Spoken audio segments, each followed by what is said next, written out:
way, it's relayed in a way that indicates it's shared in order to help, not to harm Mr. Nichols, to help all of them and keep them safe. So it's layered co-conspirator hearsay, if you will, but that first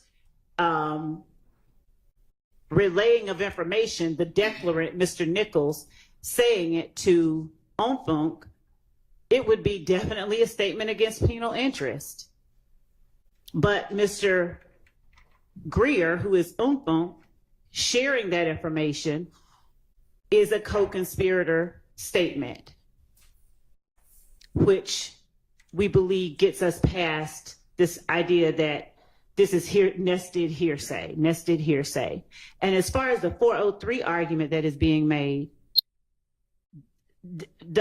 in order for it to be so unduly prejudicial as to permit its exclusion, it would have to lure the fact finder into declaring guilt on a ground different from proof specific to the offense charged. And that just doesn't exist here. So we don't believe that they have met, that, and by they I mean the opponents of this information coming in, they have not met their burden of showing that this statement from Onfunk regarding Nichols telling on himself, and basically Nichols trying to get help for himself, like brother needs to pay for a lawyer. We did it for him.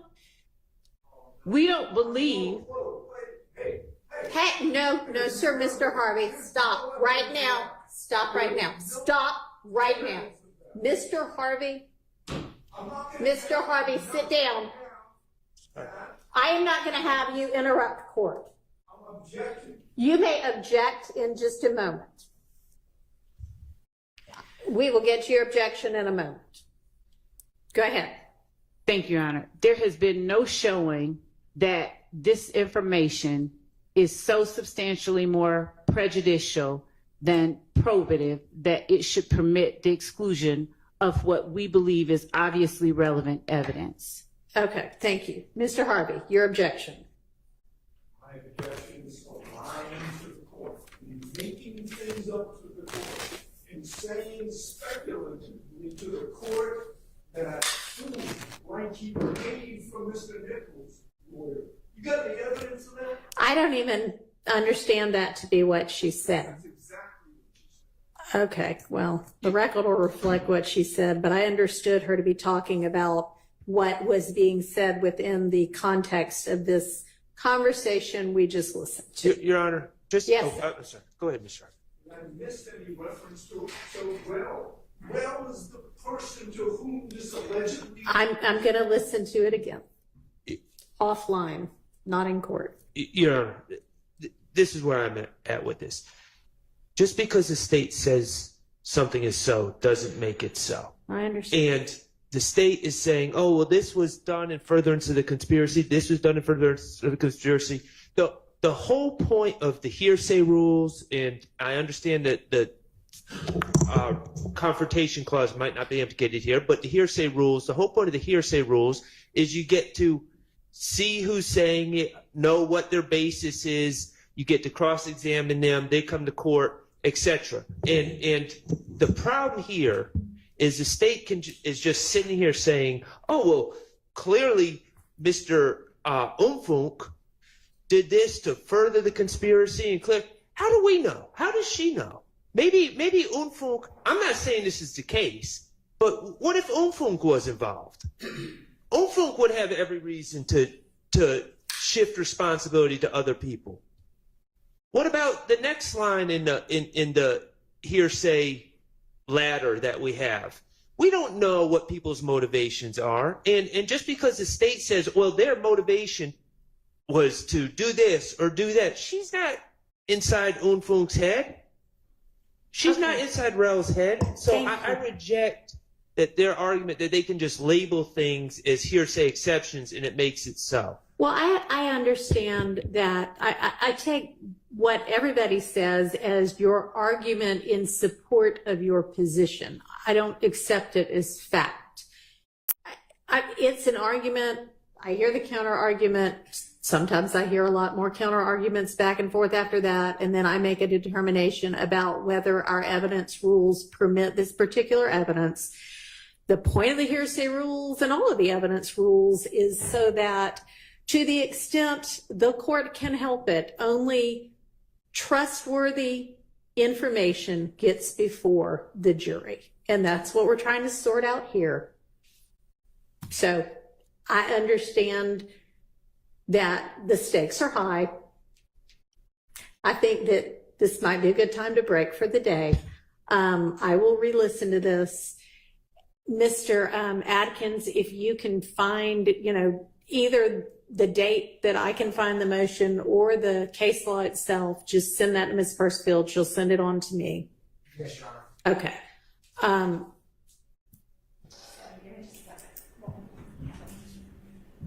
And I will try to get the court and send to Mr. Atkins what I read to the court as the transcript of That would be great. I appreciate that. Thank you. All right.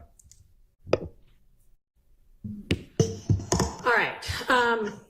I know that y'all are all going to hate to hear this, but sometime during the day tomorrow, and I don't know when, and I don't know how long it's going to be, people are going to come in to work on what hopefully will be a fix to the sound issues we seem to have a lot of last week. Yo, what it do, my people? It's your boy Mike Easy back with the real, man. So the YSL Rico case, super shit show. We already know that. We already know that whole courtroom is corrupt from the judges on down. We already know how Miss Love is. We already know how Judge Glanville was. He got recused from the case, and he was the biggest judge in the courthouse. And they done had to go through 3 different lawyers, got a white lady on there, been over there for a few weeks, man. And luckily, Young Thug and them has got some money to pay for some of the best lawyers in the whole country, maybe even the whole world, because if they didn't, he would have been getting rammed so hard, so fast, and his head would have been spinning, man. A lot of people that say, hey, money ain't everything, money don't make you happy. Money can't buy you happiness, man, but it can buy you peace. It can give you the comfort of not having to worry about how can you pay for this or who can you ask for this money and then worry about paying them back. See, with that money, he can hire them good lawyers that can actually fight for him, the ones that actually know the deal, the ones that's actually not bought by the prosecution side. Them court-appointed lawyers, man, they in there with the judge, they in there with the prosecution, man. They're working for him. You got some of these good lawyers on your side, man, they gonna fight tooth and nail for you to the last drop of his blood, like Brian still said, man. And that's the only thing that's really saving Young Thug and them right now is they got those good lawyers. You see him standing up for him. Man, and saying, hey, this ain't right. They're trying to taint the jury with false information, trying to get the guilty verdict. And who knows, man, maybe at some point they'll come to Young Thug and them before the trial's over and say, hey, take this guilty plea. We're going to give you 5 years, 2 years already served. It's a state case, so he's going to have to serve, all of it. And but it ain't over right now.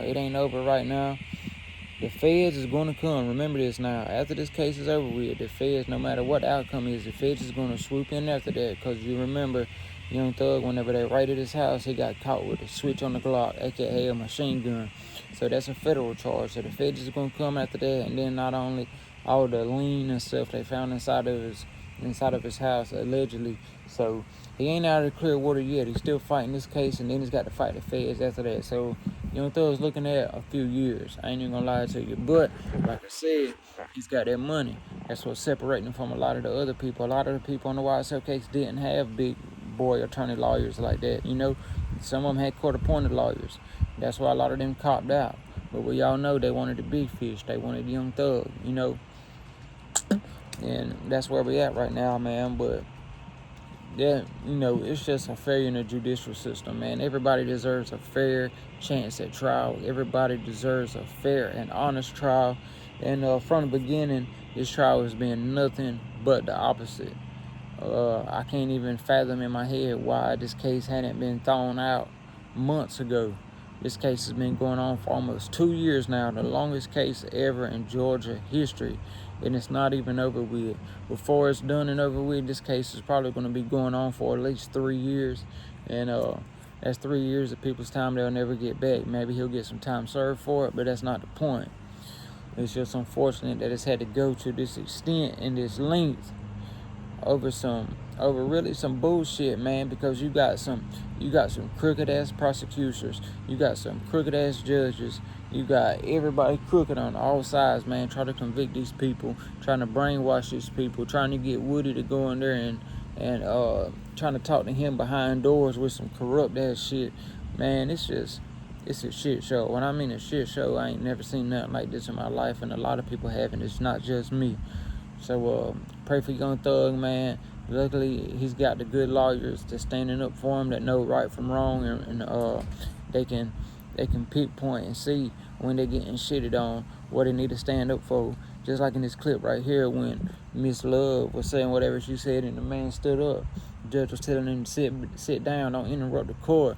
He said, hell no, fuck that. She trying to brainwash the jury. She trying to lie on my man without suffice evidence, and they ain't letting that go down. That's the price that money can get you right with, man. It can buy you those good lawyers that can really help you out when you need it the most. So we keep y'all updated with it, man. But like I said, at least Young Thug's got some good lawyers, some of the best in the country, if not the world, that's on his side, that's going to go through everything like a fine-tooth comb, and make sure everything's right for their client, man.